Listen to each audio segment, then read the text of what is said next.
Hey everyone, and welcome back to Chavez Cycling. Have you ever finished a ride feeling more drained than delighted? Like you're fighting your bike every pedal stroke? What if I told you that with a few simple, almost secret adjustments, you could transform that struggle into a smooth, effortless glide? Today, we're unlocking 10 life-changing cycling hacks that will make every ride easier, more comfortable, and infinitely more enjoyable. All right, let's dive right in. These aren't complicated, expensive upgrades. These are fundamental shifts in how you approach your ride, your bike, and your body. Let's start with the one that is, without a doubt, the most common mistake I see riders make, from beginners to veterans. Hack number 1, the perfect saddle height secret. You might think you have your saddle height set correctly, but are you sure? An incorrect saddle height, even by half an inch, is the #1 cause of knee pain, wasted energy, and a general feeling of discomfort on the bike. It's the foundation of your entire fit. Most people use the tiptoe method, where they sit on the saddle and adjust it until their tiptoes can touch the ground. Let me be clear, this is wrong. It results in a saddle that is far too low. When your saddle is too low, your knees are bent too much at the bottom of the pedal stroke. This puts immense pressure on your kneecaps and prevents you from using the full power of your major leg muscles, your quads and glutes. You're essentially doing a series of mini squats for your entire ride. It's exhausting and inefficient. So, what's the secret? It's the heel-to-pedal method. It's simple, requires no special tools, and gets you 99% of the way to a perfect professional bike fit. Here's how you do it. Stand next to your bike. Loosen the seat post clamp. Now get on the bike, leaning against a wall or a friend for support. Place your heel, not the ball of your foot, but your heel, on the center of the pedal. Now pedal backwards slowly. At the very bottom of the pedal stroke, your leg should be completely straight but not hyperextended. You shouldn't have to rock your hips from side to side to reach the pedal. If your knee is still bent, your saddle is too low. Raise it up in small increments. If you have to rock your hips to keep your heel on the pedal, your saddle is too high. Lower it. Adjust it until you find that sweet spot where your leg is perfectly straight at the bottom of the stroke with your heel on the pedal. Now, tighten the seat post clamp securely. When you put the ball of your foot back on the pedal in your normal riding position, you will now have the perfect slight bend in your knee, about a 25 to 30 degree angle. This is the optimal angle for power transfer. You will immediately feel like you have more power. You're engaging your glutes and hamstrings more effectively and taking the strain off your knees. This single hack will change your world. It makes you faster, more efficient, and eliminates the most common source of cycling pain.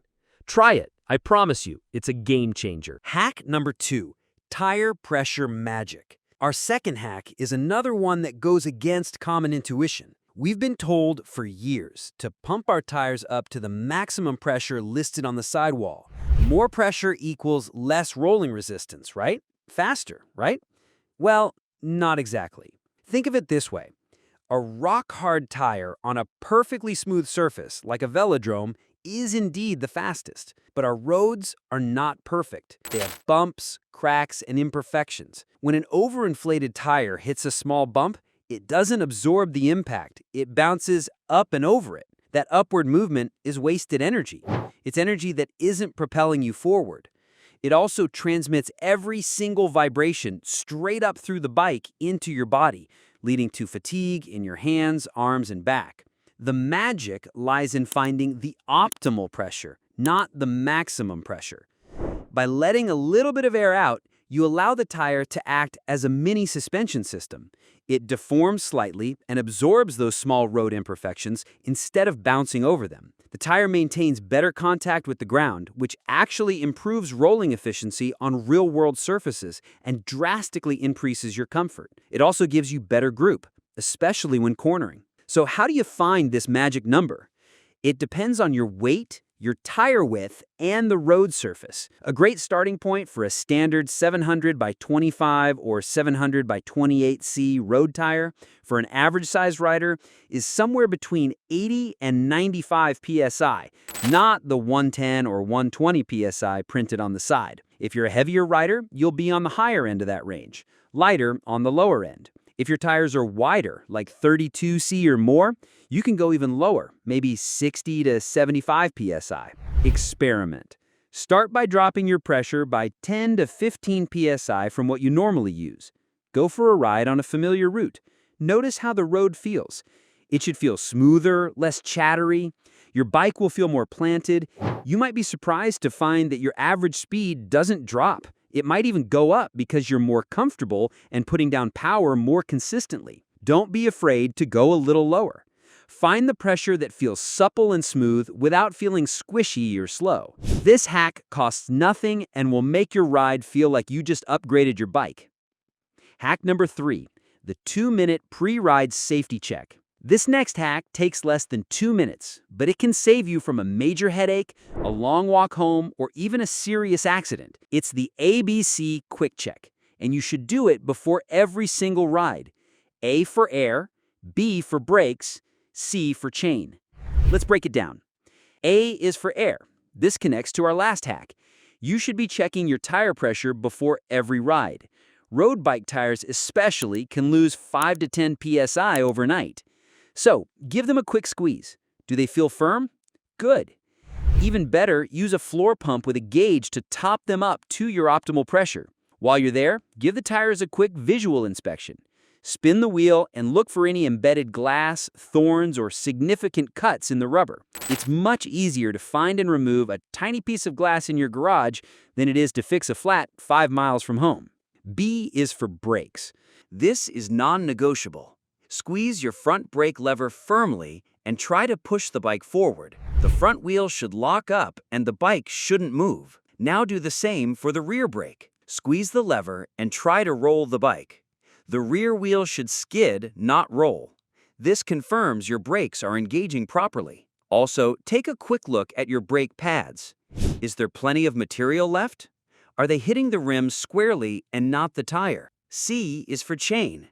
And really, the whole drivetrain. Lift your rear wheel off the ground and spin the pedals. Shift through a few gears.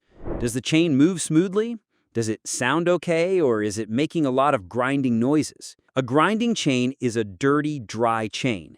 A quick wipe with a rag and a drop of chain lube can make a massive difference in your ride quality and prevent premature wear on your expensive components. Also, check your quick-release skewers or through axles.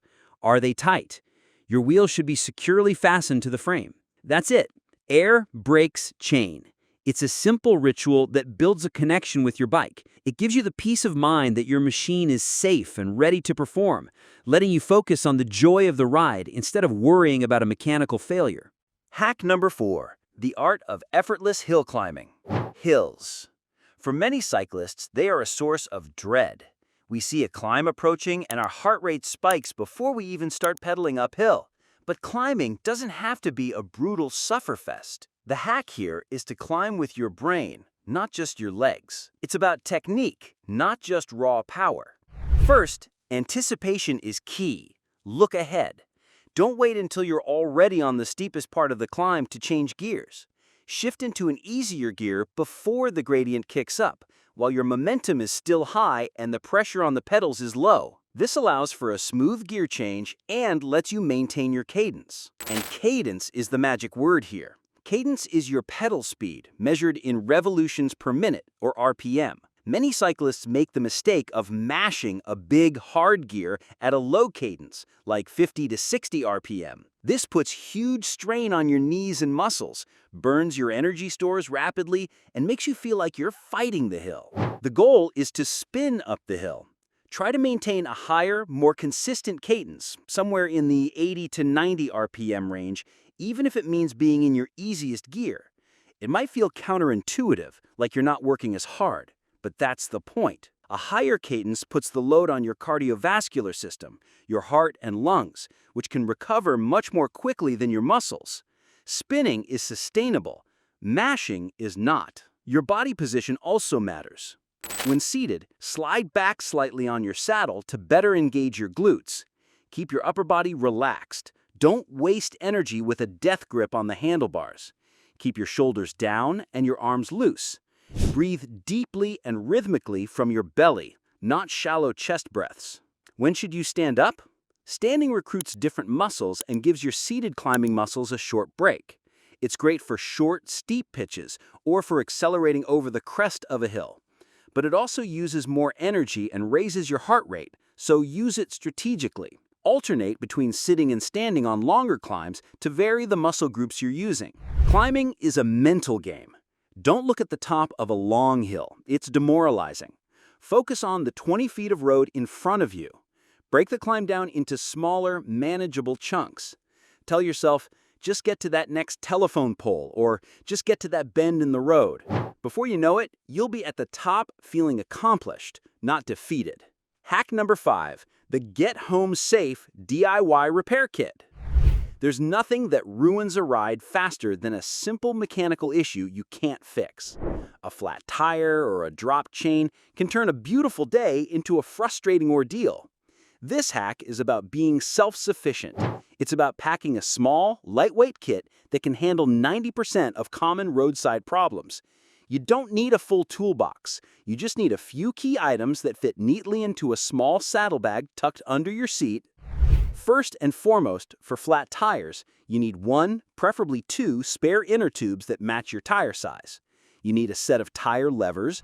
Plastic ones are best as they won't damage your wheel rims. And you need a way to inflate the new tube.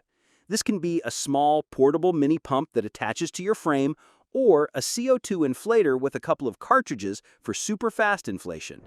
I recommend carrying a pump as it's reusable and reliable. Next, you need a good cycling multi-tool. This is like a Swiss Army knife for your bike. Look for one that has a set of common Allen or hex keys, especially 4mm, 5mm, and 6mm sizes, as these fit most of the bolts on your bike. A Phillips and a flathead screwdriver are also essential. Some even come with a chain tool, which can be a lifesaver if you ever break a chain. I also recommend adding a few small miscellaneous items. A pair of nitrile or latex gloves to keep your hands clean if you have to handle a greasy chain. A single dollar bill or an old energy gel wrapper. This can be used as a tire boot to patch a large gash in your tire from the inside, allowing you to get home. And maybe a few zip ties. You'd be amazed at what you can temporarily fix with a zip tie. Knowing how to use these tools is just as important as having them. Watch a few videos on how to fix a flat tire. Practice at home in your garage where it's clean and comfortable. The first time you successfully fix a flat tire on the side of the road, all by yourself, you will feel an incredible sense of empowerment. You're no longer afraid of venturing further from home. This little kit is your ticket to freedom and confidence on the bike. Hack number 6, the invisible gear shifting trick. Great cyclists make shifting gears look effortless, almost invisible. They flow with the terrain. Poor shifting, on the other hand, is clunky, noisy, and inefficient. You hear a loud clunk or grind as the chain jumps between cogs. The trick to seamless shifting is to think one step ahead of the road. The secret is to shift before you are under load. This means changing gear just before you start up a hill, not when you're halfway up and struggling. It means shifting to a harder gear as you crest a hill and start to pick up speed, not after you've already spun out in an easy gear. To do this, you need to develop a feel for the pressure you're putting on the pedals. Just before you shift, for a split second, ease up on the pedal pressure. You don't stop pedaling, you just soften the stroke. It's like momentarily dipping the clutch in a manual car. You click the shifter, and because there's less tension on the chain, it glides smoothly and quietly onto the next cog. Then you reapply the power. This becomes second nature with practice. You start to anticipate the needs of the road. You see a small incline coming up, and you think, okay, I'll click down one gear right now, just before the gradient changes. You feel the wind shift to a tailwind, and you think, time for a harder gear to take advantage of this tailwind. And you shift smoothly as you accelerate. This is especially important for your front derailleur, which moves the chain between the large and small chain rings. This is the shift that is most likely to be clunky or even drop your chain if done under heavy load. Always, always ease up on the pedal pressure when shifting your front gears. Mastering this invisible shift does more than just make you sound like a pro. It reduces wear and tear on your expensive drivetrain components. Your chain, cassette, and chain rings will last much longer. It maintains your momentum, making you a faster and more efficient rider. And it keeps your ride smooth and enjoyable, allowing you to stay in a state of flow. Hack number 7. Fueling smart with simple snacks. You wouldn't try to drive your car on an empty tank of gas. So why would you ask your body to perform on an empty tank of fuel? This hack is about understanding that food is fuel, and timing is everything. For any ride longer than about 75 to 90 minutes, you need to be taking in carbohydrates to keep your energy levels up. You don't need expensive, fancy energy gels or bars, although they can be convenient. The hack is to use simple, easily digestible, real food. One of the best cycling foods on the planet is the banana. It's often called nature's energy bar for good reason. It's packed with carbohydrates for quick energy and potassium to help prevent muscle cramps. It even comes in its own biodegradable wrapper. Other great options are small granola bars, a handful of dates or dried figs, or even a small peanut butter and jelly sandwich cut into quarters. The key is to find something that is high on carbohydrates, has a little bit of protein and fat, and is easy to eat and digest while on the move. Now, here's the crucial part. Timing. Do not wait until you feel hungry or weak to eat. By then, it's too late. You're on your way to bonking or hitting the wall. That dreaded feeling of complete energy depletion where you could barely turn the pedals. The rule of thumb is to start eating small amounts about 45 to 60 minutes into your ride, and then continue to have a small snack every 45 minutes after that. Set a reminder on your cycling computer or phone if you have to. A few bites of a banana or half a granola bar is enough. You're just trying to constantly top up your glycogen stores so they never run low. The same goes for hydration. Drink before you're thirsty. Take a small sip of water or your sports drink every 15 to 20 minutes. Consistent small sips are much better than chugging a whole bottle at once. By fueling and hydrating proactively, you keep your energy levels stable. You avoid those dramatic peaks and valleys. You'll be able to ride longer, feel stronger, and you'll finish your ride feeling tired but accomplished, not completely wiped out and ravenous. Hack number 8. The ultimate comfort cocktail. Gloves and shorts. If you're going to spend money on just 2 pieces of cycling apparel, make it a good pair of padded cycling shorts and a quality pair of cycling gloves. This is a non-negotiable hack for ride comfort, especially as you start riding longer distances. Let's start with the shorts. You might feel a bit self-conscious in tight lycra at first, but the benefits are undeniable. The most important feature is the padded insert, called a chamois. This pad provides cushioning between your body and the saddle, reducing pressure on sensitive areas. It also wicks away sweat to prevent chafing and skin irritation. The snug fit of the shorts prevents the fabric from bunching up, which is another major cause of discomfort. And one pro tip, you do not wear underwear under padded cycling shorts. The chamois is designed to be next to your skin. Underwear has seams that will bunch up and cause painful chafing. Now for the gloves. They might seem like a small accessory, but they play a huge role. Firstly, they have padding on the palms. This padding dampens the constant vibration from the road that travels up through your handlebars. This helps prevent numbness and tingling in your hands and wrists, a common issue called cyclist's palsy. Secondly, they provide grip. When your hands get sweaty, gloves ensure you maintain a secure hold on the handlebars and brake levers, which is a critical safety feature. Finally, and this is something you'll appreciate the first time it happens, they offer protection. In the unfortunate event of a fall, our natural instinct is to put our hands out to break the fall. A pair of gloves can save you from a lot of painful scrapes and cuts on your palms. Investing in these two items is an investment in your own comfort and endurance. When you're not constantly shifting around on the saddle trying to get comfortable and your hands aren't going numb, you can focus on your pedal stroke, your breathing, and the beautiful scenery around you. It allows you to extend your rides and truly enjoy your time on the bike. Hack number 9, the see and be seen traffic hack. Riding in traffic can be intimidating. The hack to doing it safely and confidently is a mental one. You must shift from being a passive victim to an active, predictable, and visible part of the traffic flow. The most powerful tool you have is your eyes. Make eye contact with drivers. When you're at an intersection and a car is waiting to turn, look directly at the driver. Once you've locked eyes, you know they've seen you.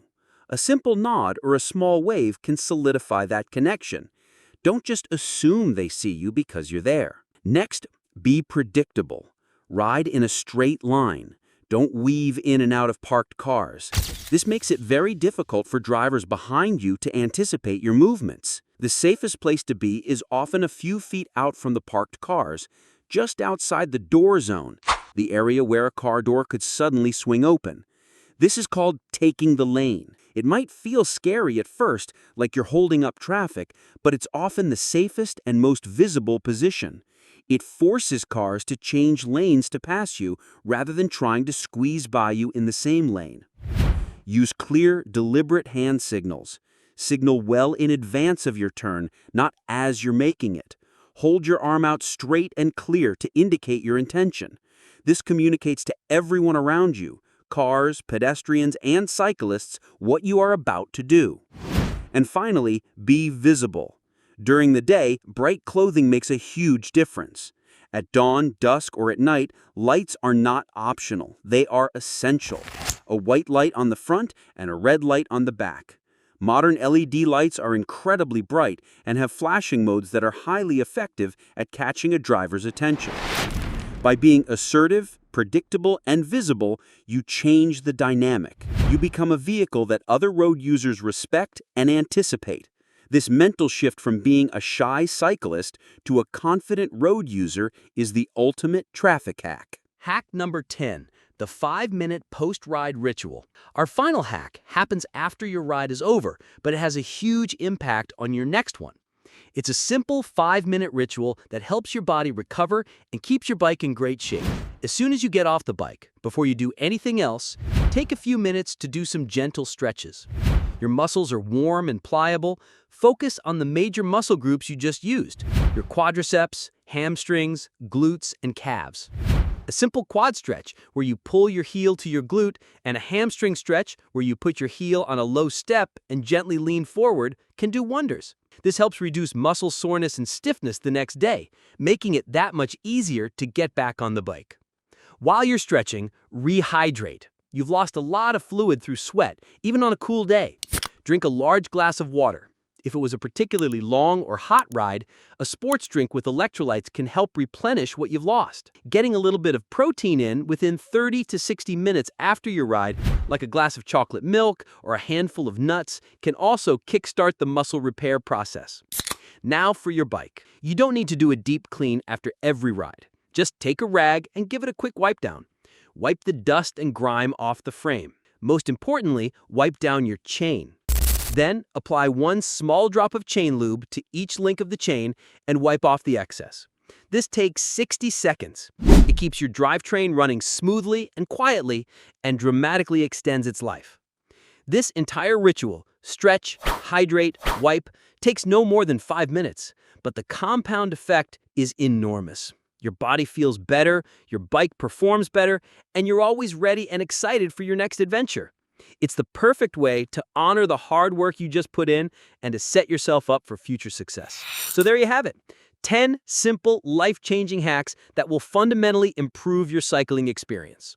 From setting your saddle height perfectly to that 5-minute post-ride ritual. These aren't about buying expensive gear. They're about being a smarter, more connected, and more confident cyclist. I challenge you to pick just 2 or 3 of these to try on your next ride. I guarantee you'll feel a difference. Let me know in the comments which hack you're going to try first, or if you have a life-changing hack of your own to share. If you found this video helpful, please give it a thumbs up, and don't forget to subscribe to Chavez Cycling for more tips to make your daily ride the best part of your day. Until next time, ride safe and ride happy.